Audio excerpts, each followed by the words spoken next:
We'll go ahead and get started with the presentation, and we are recording this. If you have to dip out for any reason, you can always watch it again later if you want to come back to something. This will all be posted on the resources page. And I'm going to be presenting first on the kind of the nuts and bolts of what we're talking about today, which is the Lagniappe Fund, prizes, and events. So I'll be sharing my screen for the majority of the time. If you have any questions, please drop them into the chat box and I will try to answer them as I go, or we'll take a quick break to answer Q&A between my presentation. And then we're also going to be speaking with Megan Abalone at Robinson Film Center today. One of my goals with having the virtual trainings this year is that you'll get to hear from more veteran nonprofits that have been doing this for a really long time and what they have found success with, and kind of hear some from other nonprofit leaders about what makes their Gift for Good campaign successful. And it's not just what I see all the time. So let's go ahead and get started. Oh, Jody says we can't hear. We'll catch up. Is everybody else able to hear okay? Just give me a thumbs up real quick. Good. Okay, thanks. Always good to double check. So before we get started, other trainings and resources that are available right now, we have a video out that is building and editing your profile. So especially if you are a new staff member or this is your org's first year participating in Gift for Good, I walk through every single button on the back end basically and tell you what it does and how to utilize everything. So that's a really helpful resource. You'll be able to edit and build your profile until April 19th. So you're still able to watch that video and make those changes. We have trainings every Thursday, today through April 1st at 1:30 p.m. Each one is on a different topic that a lot of nonprofits have been asking for a while. So I think with these virtual trainings, we'll be able to cover more material than we usually are. Also on the resources page, you can access that from the public side at giveforgoodnla.org/resources or under the resources tab while you're logged in. We have important documents. We have graphics and marketing resources. And we also, I will upload all of the email blasts that I send to you guys each time. Those will all be there. And so on the front end, if you have a staff member or a volunteer that needs to see those resources, but you don't want them to have access to the back end of your profile, that's a great way that they can go and grab all of those resources. And we're constantly updating it. So make sure you check back frequently. Basic rules and reminders about Gift for Good. If you have been with us for a while, you know these, but it always bears repeating. We are raising unrestricted dollars through Gift for Good, so donors will not have the option during the checkout process to restrict their dollars or say what they are for. When we are cutting you a check, it is just for general support.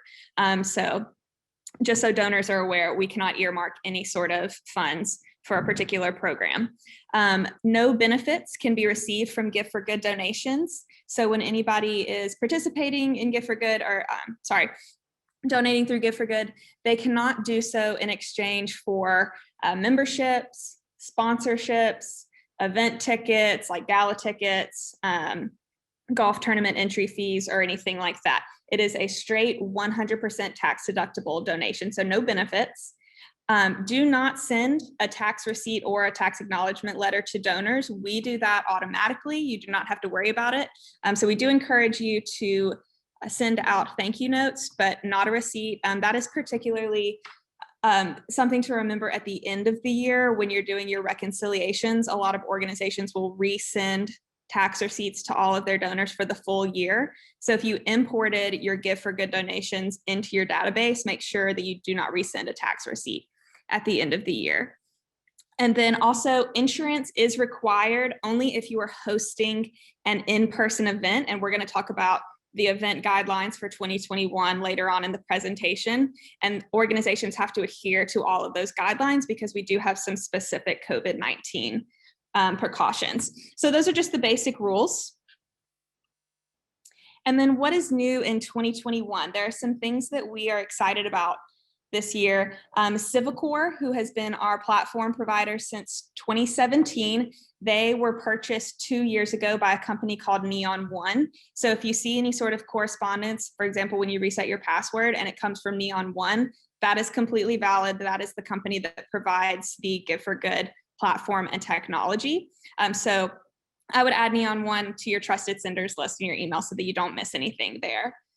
We also have volunteer and event search pages. The event search page was live last year, but the volunteer page is new. So now when people visit the Give for Good website, they can not only donate, but they can see nonprofit events and nonprofit volunteer opportunities. So that's something we're excited about because we will be using the Give for Good platform year round. When people call the foundation and ask, where can I volunteer? We're going to direct them to the Give for Good website. So make sure you keep those up to date.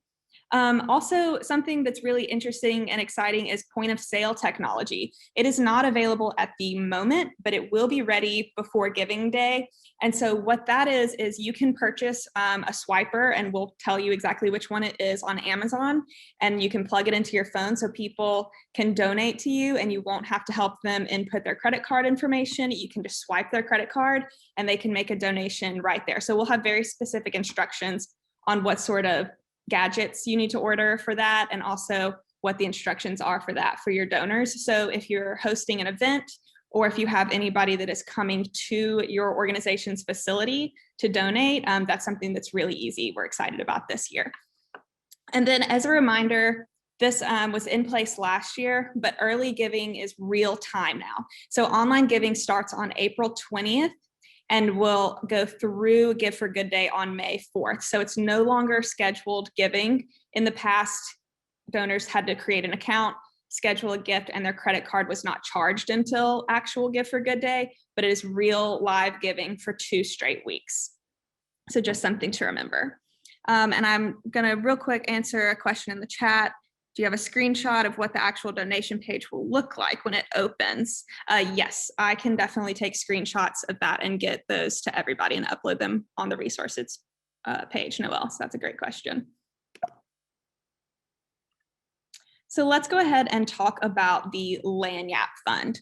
So the Lagniappe Fund is a bonus pool of dollars. Right now we have $200,000 in the Lagniappe Fund. It usually ends up being around $230,000 total in the Lagniappe Fund. We won't have an official number until after Give for Good Day because donors can give to the Lagniappe Fund during the checkout process, but it's usually around $230,000. And it is a match on a pro rata basis. So it's not a dollar for dollar match for your earnings. So the Lagniappe Fund, as long as an organization has raised a minimum of $500, it is going to be distributed to all nonprofits based on the percentage of funds that you have raised during Give for Good. So I have a calculation on the next page that'll kind of show you what I mean. So in order to qualify for the Lagniappe Fund, again, you have to raise at least $500 on Give for Good Day. And then for single donations that are over $10,000, so if you're an extremely fortunate organization that gets a $50,000 donation on Give for Good Day, only the first $10,000 of that one donation will count towards the Lagniappe Fund. And so that's just so those really large donations don't skew the numbers too much. So that doesn't cap out at your total $10,000. It is $10,000 per donation. So let's talk a little bit more about how the Lagniappe Fund is calculated.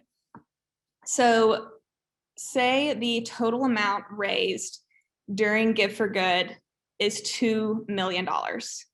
And of that $2 million, your organization has raised $10,000. So that's 0.5%. So your organization has raised 0.5% of the entire amount donated on Give for Good Day. So that means you will get 0.5% of the Lagniappe Fund. So if the total amount in the Lagniappe Fund was $200,000, you get 0.5% of that. So you can see the calculation down here. It would be what you raised divided by the total amount raised on that day times the amount in the Lagniappe Fund equals your bonus. We don't have a guarantee of how much you're going to get from the Lagniappe Fund because, again, those calculations all depend on how much is in the Lagniappe Fund and how much is raised on Give for Good Day. But the past 2 years, it has ended up being about a 10% bonus on top of what you raised. So the Lagniappe Fund was really designed to help organizations cover the fees related to Give for Good. So when a donor checks out, there is a credit card processing fee, and there is also a Civicor, now Neon One, platform fee. And those fees total out to about 5%. So the Lagniappe Fund bonus that you receive will cover the fees, and then you'll get a little bit, something extra on top of that. So it's around a 10% bonus, or that's what it's ended up being the past couple of years. Donors can also elect to cover the fees during checkout. Last year, about 70% of donors elected to cover the fees. So anything that your donors cover, is just extra in your Lagniappe Fund pot. And again, if you guys have any questions, just feel free to drop them in the chat right now, and then we'll have open Q&A after the presentations today. So moving on from the Lagniappe Fund to prizes. Out of the Lagniappe Fund, we carve out a certain amount that are to be awarded as prizes. So this year we have $22,000 worth of prizes up for grabs.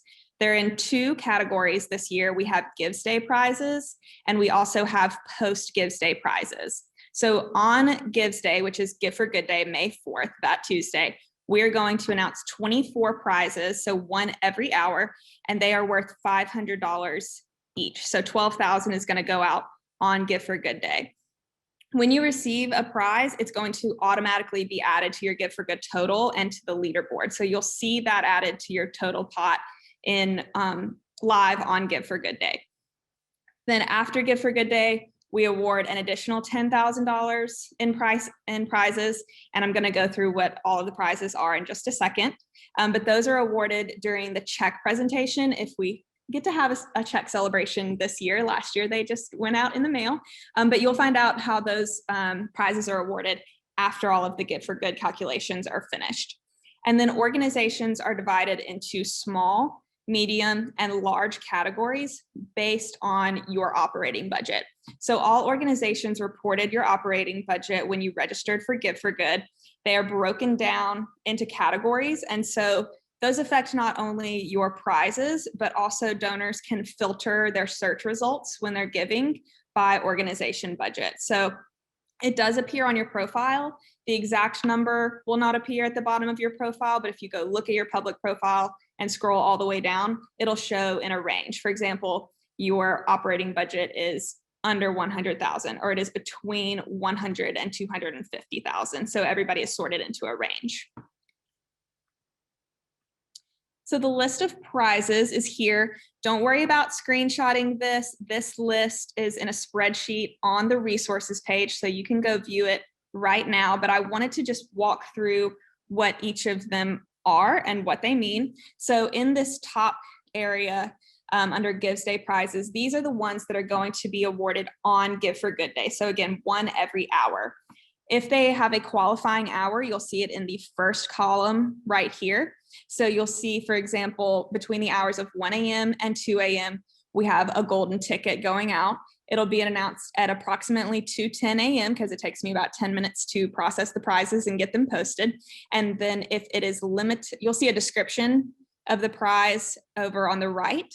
And then if it is limited by your budget size in that small, medium, or large category, you will see it in the last column.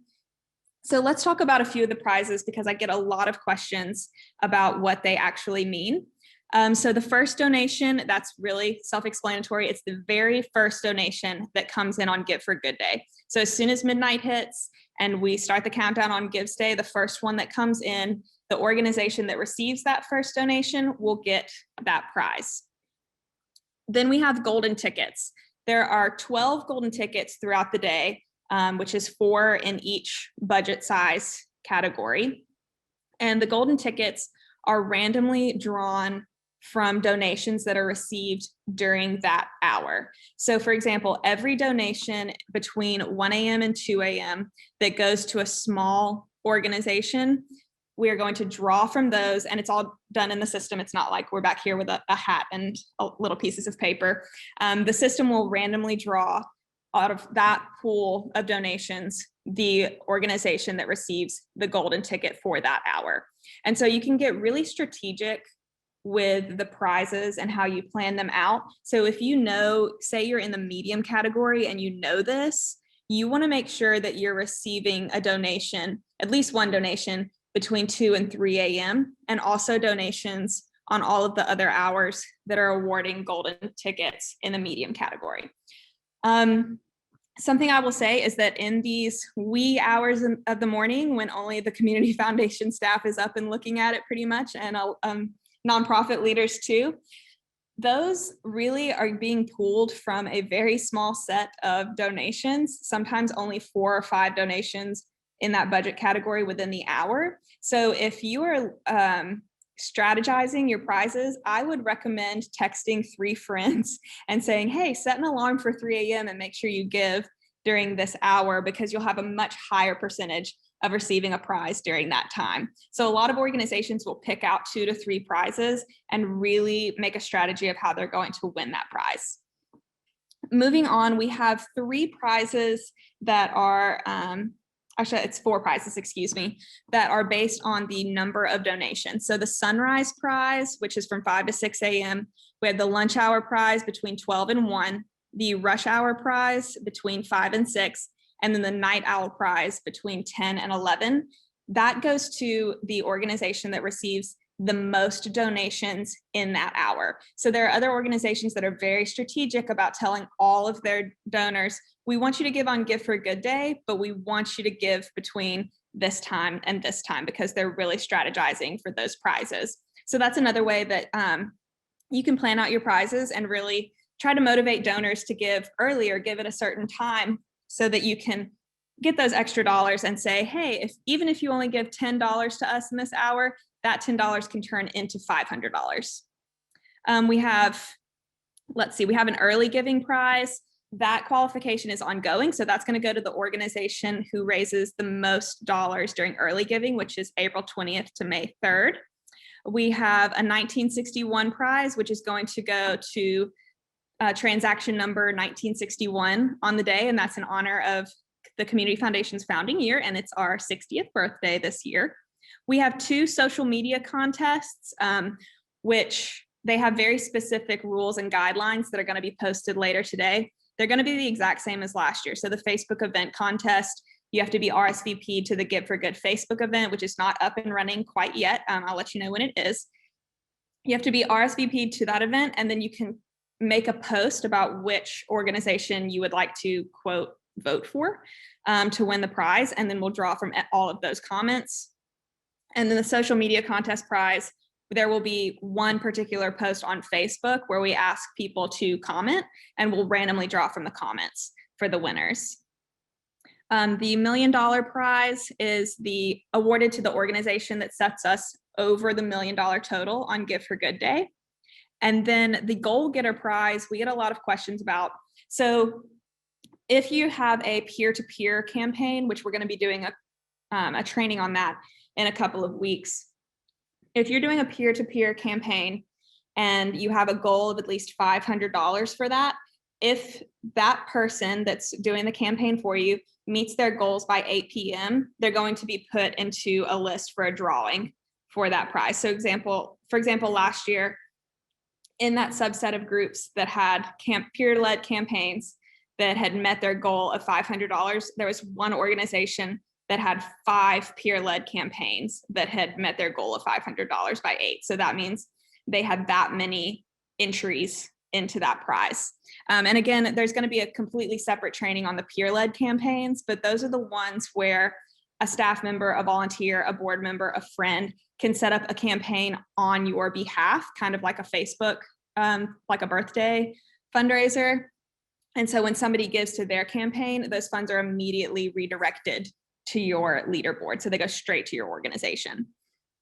And then the last one is the Make-A-Wish prize. This is similar to being the 9th caller on a radio show. It is the transaction that comes in closest to 1111. So that's always a fun one. I see a big burst of dozens of donations that come in exactly at that time of people trying to win that prize. So that's a really great one. And then let me answer this question real quick. Aaron asked, can you win more than one prize throughout the day? That's a great question.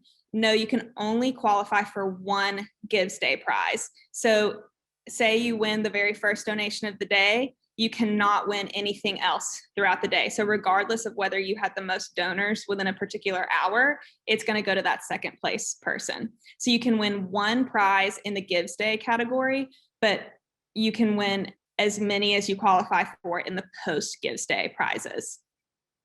So those post Gives Day prizes, those are all based on the number of donors that you had throughout that 2-week giving period, not the amount raised, the number of donors. So those will be announced in June, and they range in amounts. So for example, you'll see that for the small, medium, and large categories, they each have a first, second, and third place. We also have a most improved prize, which is, if you've participated in the past, it is the largest growth in donors from 2020 to 2021. And we have notable newcomer, which is the most donors for a new organization. And I believe we have 20 new organizations this year. Yes, I think 20. So from those 20, whichever one has the highest number of donors will get that prize. And then Emery also asked, what is the minimum donation? It's $10. So the minimum is 10, but there is no maximum. And again, this list is on the resources page. So it has information at the top about all of those different rules, like which ones you can qualify for, the list of prizes, and then it also has this budget category breakdown at the bottom of the spreadsheet.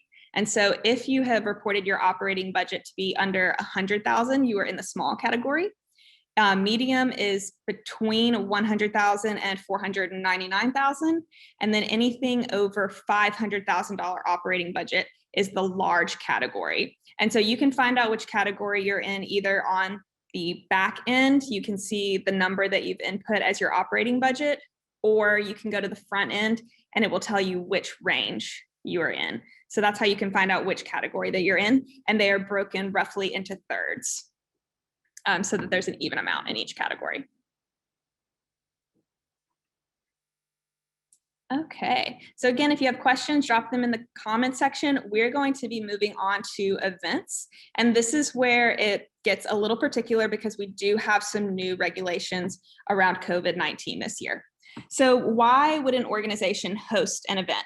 It's a great way to show off your facility. If you're having some sort of open house, staff and volunteers can interface with donors. You can partner with local businesses and other nonprofits, and it's a great way to attract new donors. So if you're partnering with a local business, maybe you're getting exposure through that way, or, you know, everyone loves an event. If you were holding something at a brewery, for example, and somebody's just coming into the brewery, they have an opportunity to learn about your organization.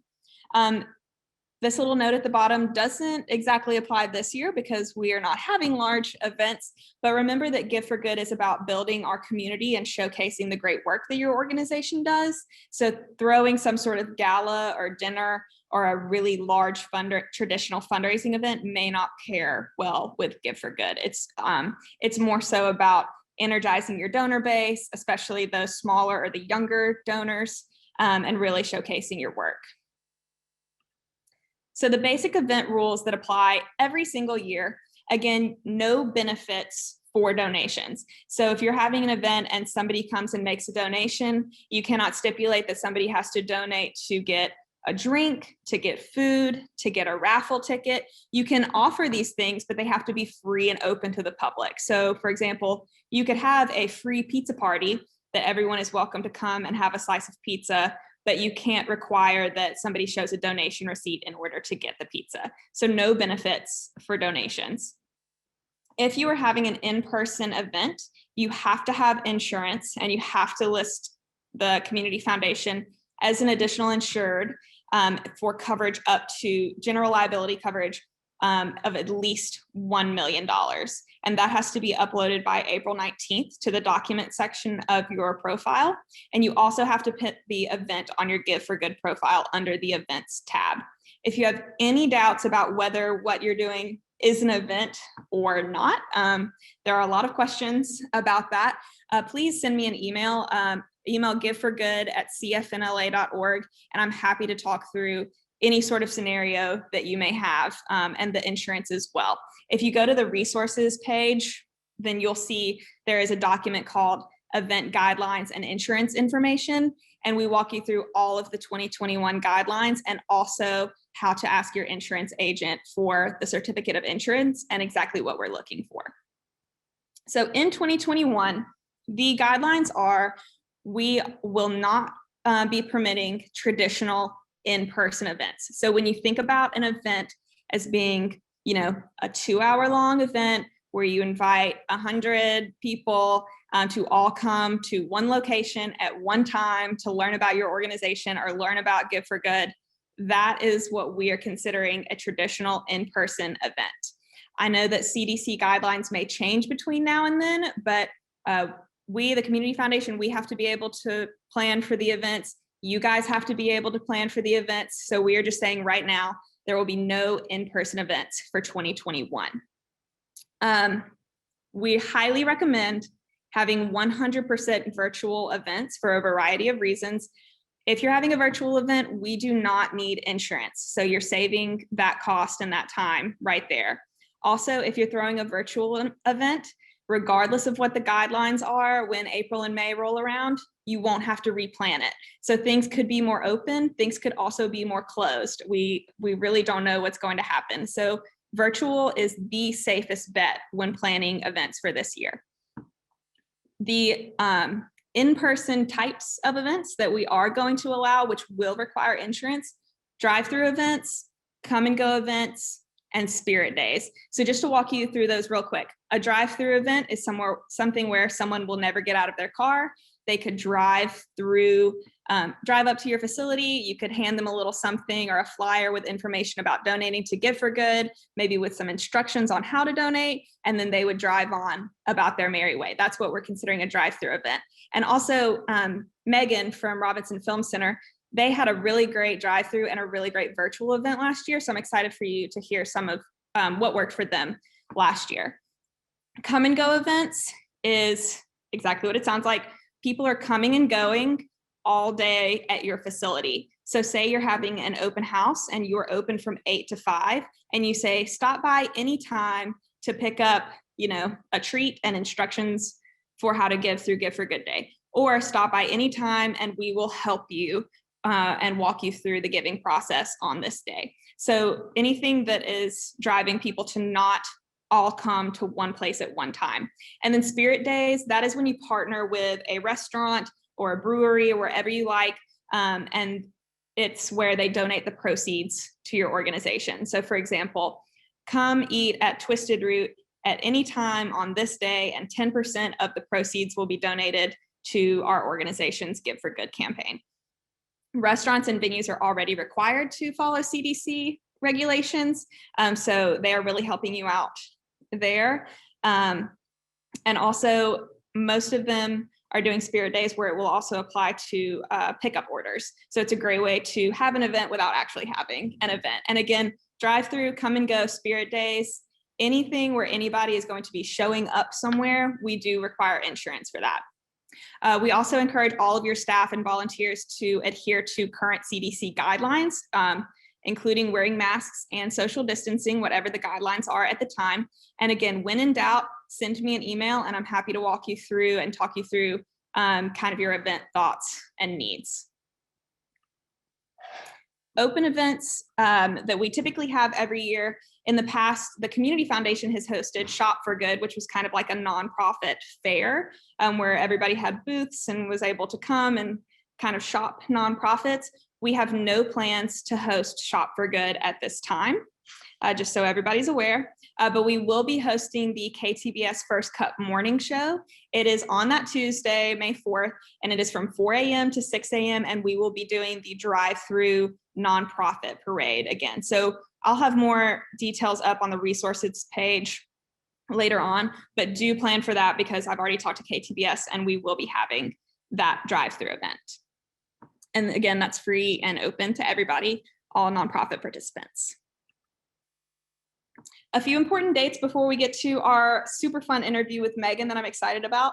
Again, now through April 1st, every Thursday, we're going to be having a Zoom training at 1:30 p.m. April 19th is the last day to edit your profile. If you are having an event, whether it's in person or virtual, You have to add the event to the events tab at that time. And your insurance is also due if you're throwing an in-person event. April 20th is when online giving begins. And so donors can start giving in real time on that day. And then May 4th is the big day, Give for Good. That is when the leaderboards are live, the prizes are being awarded, all of the fun stuff is going on. So if y'all have any questions, feel free to drop them in the chat right now. I'll give you a couple of seconds to do that. And then we'll move on to our interview with Megan from Robinson Film Center. And we're gonna have open Q&A at the end of her presentation. So you can ask Megan or myself, you can ask questions to us. You can do it in the chat. You can hit unmute and ask them then. Also, if you have any one-on-one questions that you don't want to ask in front of the whole group, or you think it only may apply to your organization, I'm going to stay on later if you have any additional questions. Okay, general question. Will there be an option for anonymous to the public donations where the org receives the donor information, but it's not published online? We do receive this question every year. At this time, the Neon One platform does not have the capabilities for that. So if a donor chooses to remain anonymous, the organization will not receive that information, but that is something that we are aware of and that we've also asked Neon One for in the future. That's a great question. And just so y'all know, there is a whole list of things that we have asked Neon One for. They're constantly developing their platform. We're constantly trying to develop our platform. So it's always great if y'all have ideas or questions to submit them to me so that I can submit them to their development team. So before I stop sharing my screen, I want to really quickly introduce Megan Avallone. She is the executive director of Robinson Film Center. They have been with Give for Good since day one. This will be their 8th year participating. And if you're not familiar with Robinson Film Center, they really excel at events and also using the current channels that they're already using year round to promote their Give for Good campaign. So I'm going to have Megan speak on those in a few minutes. But to recap their success throughout the years, since 2014, they themselves have raised over $197,000, and then they've gotten an additional more than $50,000 from the Lagniappe Fund. So in the past 7 years, they have raised about $250,000 through Give for Good. Last year, they raised over $29,000, close to $30,000 from 228 donors. They are consistently in the top 5 when it comes to organizations that have the highest number of donors, consistently in the top 3 for their category. They are in the large category.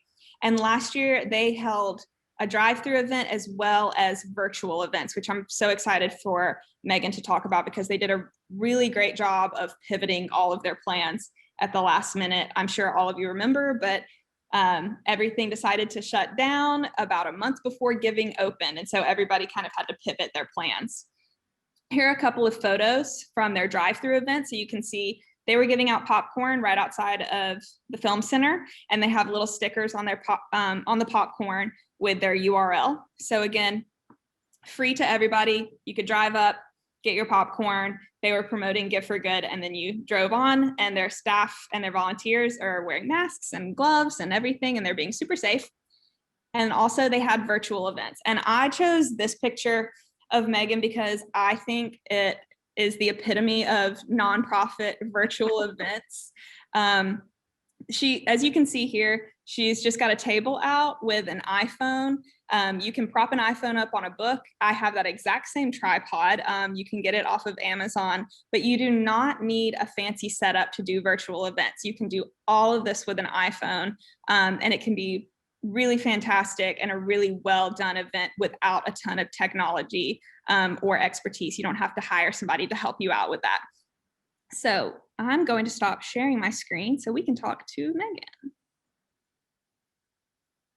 Hey, oh, and I can see faces again. This is great. All right. So, hey, Megan, thanks for joining today. If you would like to see Megan while she's speaking, you can change your view to speaker view, and that way you can see her on the screen. But the first thing I want to talk about is your audience engagement for last year. Like I said, y'all had to pivot at the last minute. You usually have a couple of really big in-person events at lunch and in the evening. Those were not able to be held. So how did y'all engage audiences with the drive-through and the virtual events? Well, when we, we all shut down about a year ago. Everyone did. And we were just waiting to find out if we were still going to have Gift for Good. That's kind of, we were all just kind of on hold. And then when it was announced that, yes, we're going forward with it, and here's what we can do and what we can't do, we just put our brains together on our staff and said, how can we, like, this won't work if we're not engaging all day long with our audience. So how can we do that? Like, how can we keep people engaged all day and stay in front of their faces to get some good response? We didn't really know what to expect, and we were really, really pleased with our results. So what we did is 3 things, actually. The first thing Gift for Good is typically a very board-led day for us. And so the first thing was, how can we involve the board when we can't have any events? So we sent out the word to every board member to find something in their closet to dress up like their favorite movie character and film a video on their iPhone that just says, thank you. So we gave them a little script. It was just a few sentences.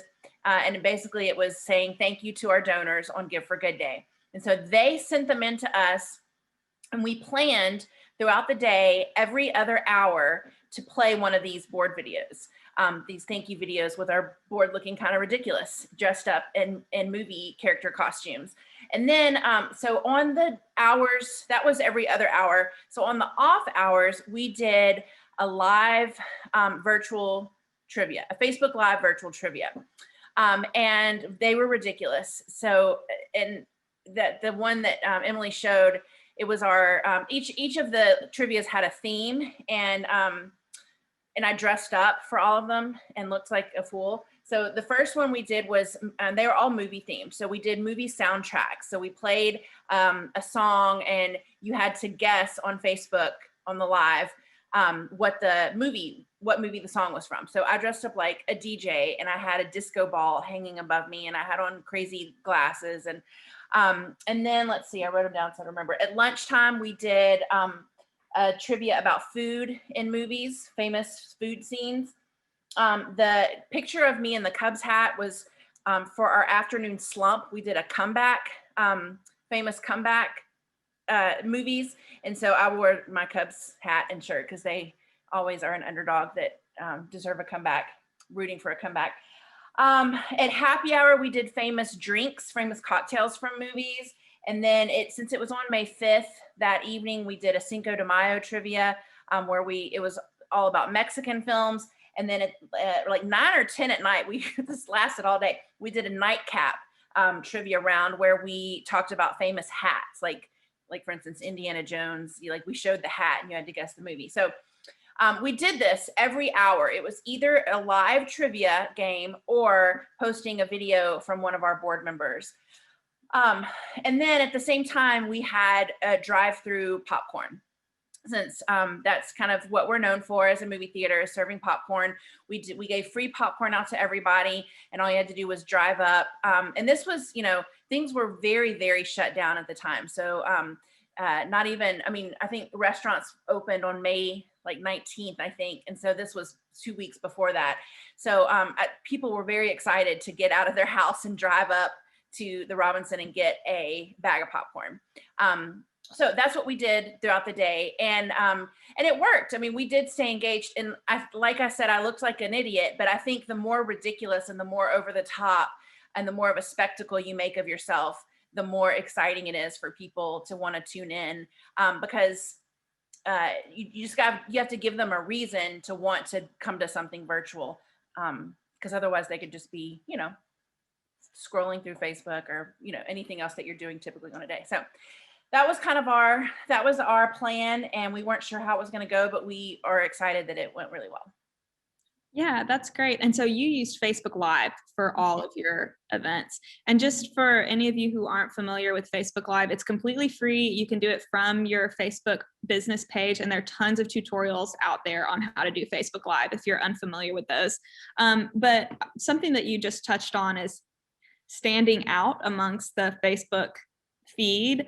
After a year of virtual events, when everybody's kind of used to it, one, do y'all have a plan on how you're going to stand out this year if you have any virtual event plans? And then what have you learned from virtual events? And is there anything that you would have done differently now that you know have been through the process and know? We're still working on our plans for this year, so we don't have everything completely ironed out. But a few things. One is that for each of those Facebook Lives that we did, we made it an event and promoted it for weeks. So it wasn't just like, oh, hey, we're live, and hope people get the notification that we're live. We made it an event. We invited people. We reminded people, tune in at noon. We're doing this trivia. And so that's one thing, is we promoted the heck out of it. And I even like threatened some friends and family, like if I'm there by myself and if I don't have anybody watching me, I'm divorcing you all from my family. So you can bribe family members to tune in to make sure that you've got at least two or three people. So yeah, we promote. Another thing I would say is that don't, like, when you come on your Facebook Live, don't start immediately. Like, have about 1 to 2 minutes of filler that you're just, something that's not really the meat of what you want to talk about, because it takes a while for everyone to get logged in. And then the other thing I learned doing Facebook Live trivia, which I did a lot last spring as well, just for Robinson events, is Facebook Live is not really live. There's like a 3 to 5 second lag, maybe a little bit longer than that. So let's say you ask a question, the audience doesn't really see you ask that question live. It takes about 5 seconds for them to actually hear you.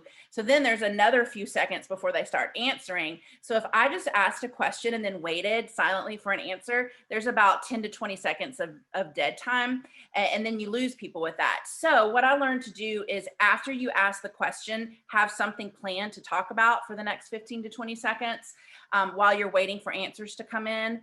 Or I would do like clues. So it wasn't just one question. I would give a clue and then give another clue. And then so eventually people start chiming in, but I have enough clues to kind of take up that dead airspace.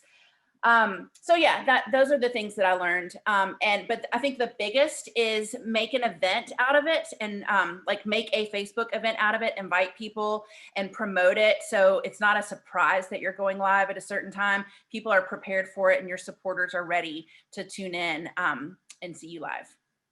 And we chose Facebook because that's where our biggest audience is. We have the most followers on Facebook out of all of our social media platforms.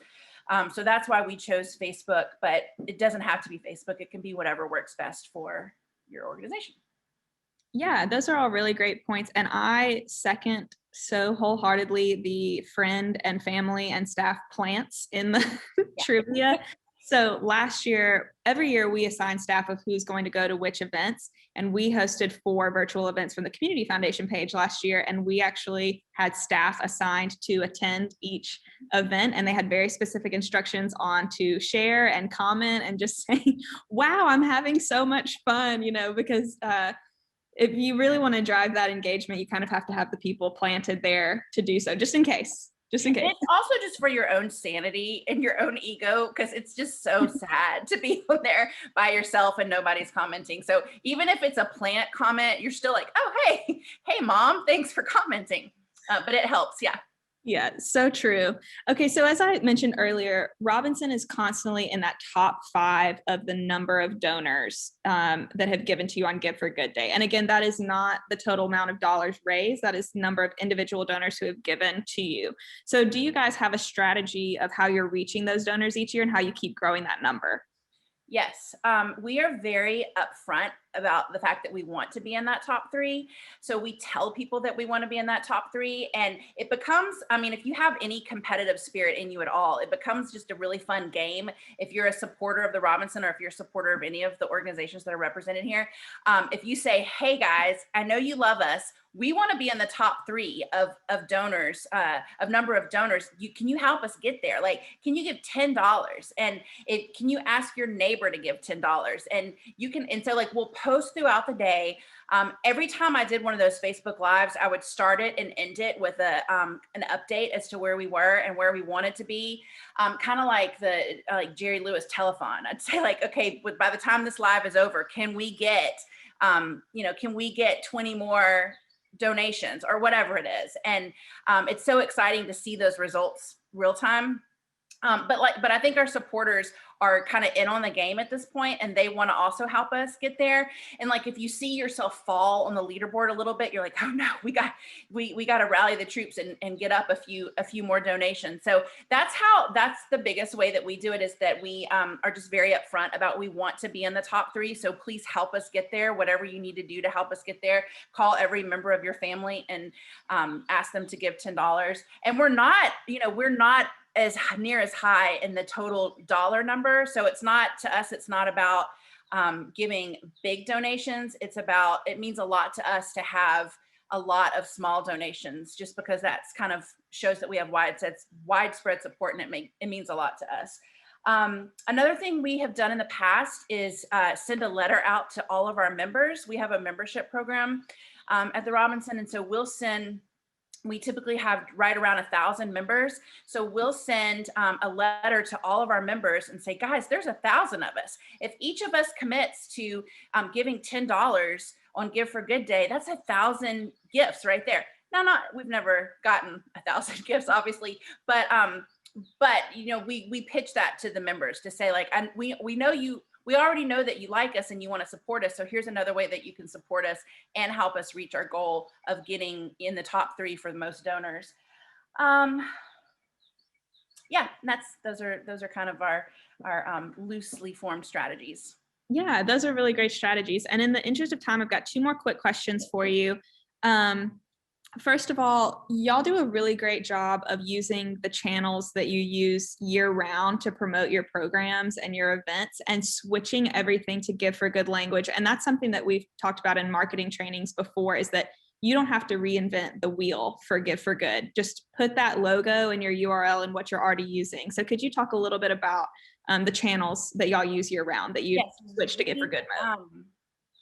I just think you should use what you have, and we happen to have movie screens. Not everyone has that, obviously, but so we have slides that advertise things that we're doing on our movie screens and in our bistro and in our lobby. So we just plaster Give for Good stuff all over those screens and advertise to the people that are in our building. But last year, and even to some extent this year, that's not as helpful, because people aren't in our building. They weren't at all in our building last year, and they're in our building to a lesser extent this year. But we have a very strong social media. That's our largest marketing outlet, is social media. So we blast things all over social media. And then we also utilize emails. We have an email list where we usually do a weekly email newsletter about what we have going on, and we just include Give for Good in those emails. Great. And then last question. And again, if you guys have any questions for me or Megan, drop them in the comments. This will be the last question, then we'll open it up to Q&A. So I know you said you're still finalizing all your plans. Do you have any sneak peeks of what you're planning this year, or are you keeping everything under wraps? We just filmed our campaign video yesterday.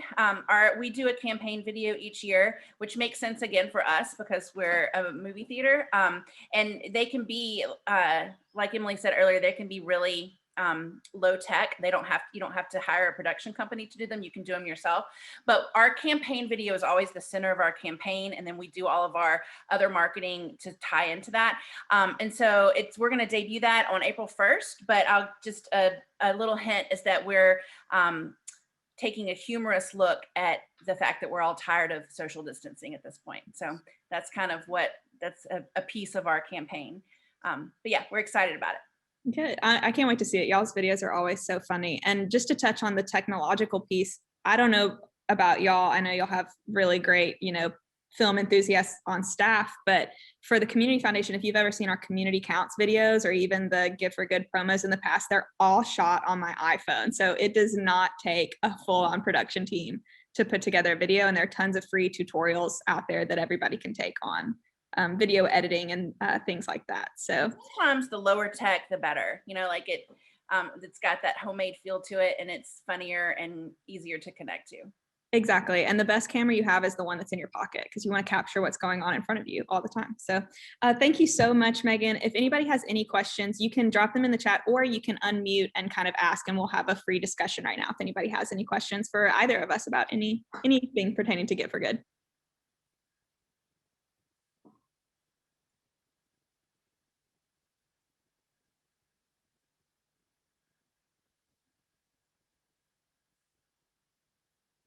All right. Well, seems like we have a quiet bunch today. Megan, did you have any parting words of wisdom to anybody with your veteran experience?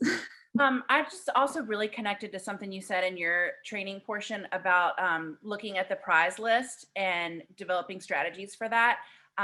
We pick 2 or 3 each year, and knowing that we won't get all of them, but we just kind of throw all our efforts into 2 or 3 of those and hope that we're successful in that. And we try to get something early in the day so we don't have to worry about it the rest of the day. Once we get that first prize, we can say like, okay, good, we got our prize. But yeah, I highly recommend having a strategy and planning, targeting which prizes you want to win, and then coming up with a strategy to try to win them. That's great.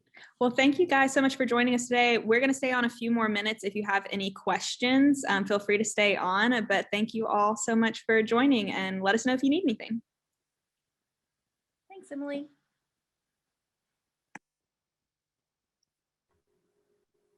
I have a question that you might have covered and I missed it in my notes. When someone donates pre-Gives Day, does it show up on leaderboards, or do leaderboards only go live on Gives Day? The leaderboards only go live on Gives Day. So you'll be able to see it on the back end, but there won't be any sort of leaderboard, or on your profile, there's a little individual progress bar on your progress. That also won't move until Gives Day. So that's the difference between early giving and then Gives Day mode. Got it. Thank you. Question from the chat: how many agencies are registered to participate? This year is 239. Emily, I got distracted when you talked about Spirit Days. Could you repeat what they are?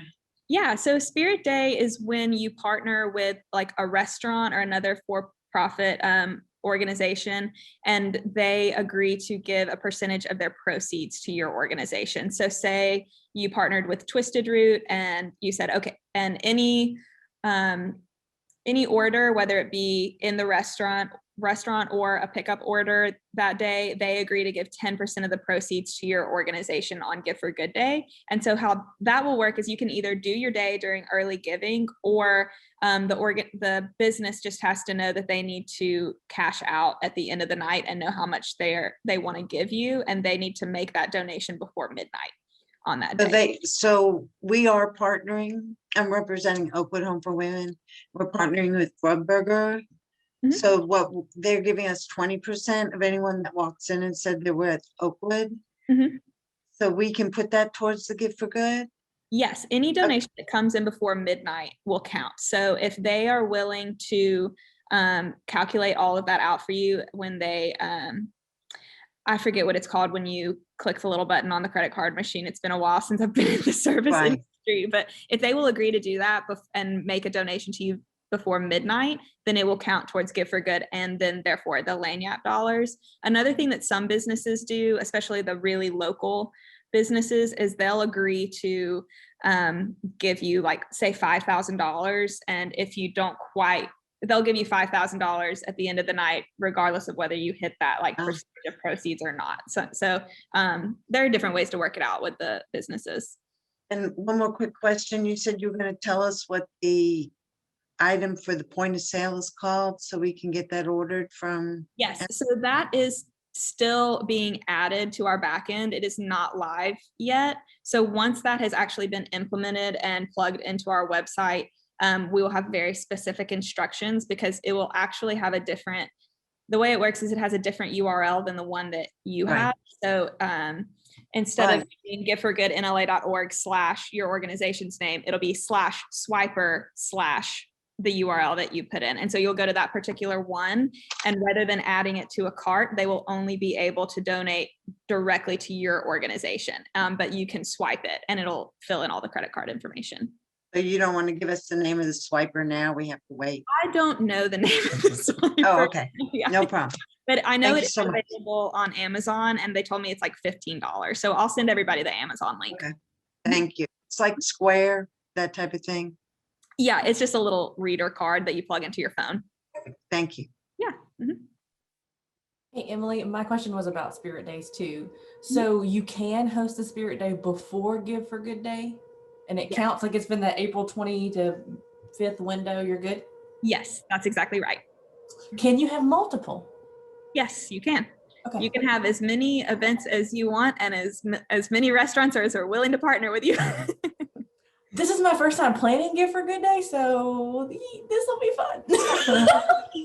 A lot of people will do an event on that first day of giving, which is the 2 Tuesdays before, as like a kickoff, and then they'll have another closing event on Give for Good Day. So that, that is a possibility. Oh, okay. That's a good idea. Thank you. And thank you, Megan, for explaining all that y'all did for Robinson. That sounds so fun. Too bad I work for a Catholic organization. I don't think we can do Catholic trivia. Well, something that you can do. So the Community Foundation, we also were like, we don't do movies or anything exciting like that. So we partnered with a yoga studio, and we had somebody do yoga on our page. So we just gave them admin rights to the page. And then Winston Hall, the piano player, he did a concert on our page. And so it does not have to be particularly related to your organization. It could be anything that drives an audience or engagement. Yeah, that's what I'm going to have to do. I'm down for Catholic trivia. I don't know about everybody else. Yeah, me too. Well, I was going to say that we're like Give for Good. We're competing. Arts organizations are competing with things like the Food Bank and Renesting and all these great organizations that do like real tangible work. And you have like the heartstrings side of things to pull on, and the arts organizations have to do something. You have to be a little more creative in order, I think, to get in front of people's faces. And so we always try to go for funny and silly. But if we weren't an arts organization, we'd just be leaning on whatever it is that makes our organization special. So I think that kind of thing can work for everyone. You just got to find your angle. Exactly. And there is a question in the chat. Is insurance required if you host a Spirit Day? Yes. So if you are hosting any sort of event that is not 100% virtual online, we will require insurance for that. And if you have any questions that you think, I don't know if this is in person or not, please email me so that we can get everything clarified. And then along those heartstring lines, Megan, if anybody wants any tips on how to pull at heartstrings, go follow any dog rescue that participates in Give for Good, because I have not only wanted to donate my life savings, but also adopt several dogs. They are fantastic at pulling at heartstrings. Thanks, y'all. Thanks, everybody.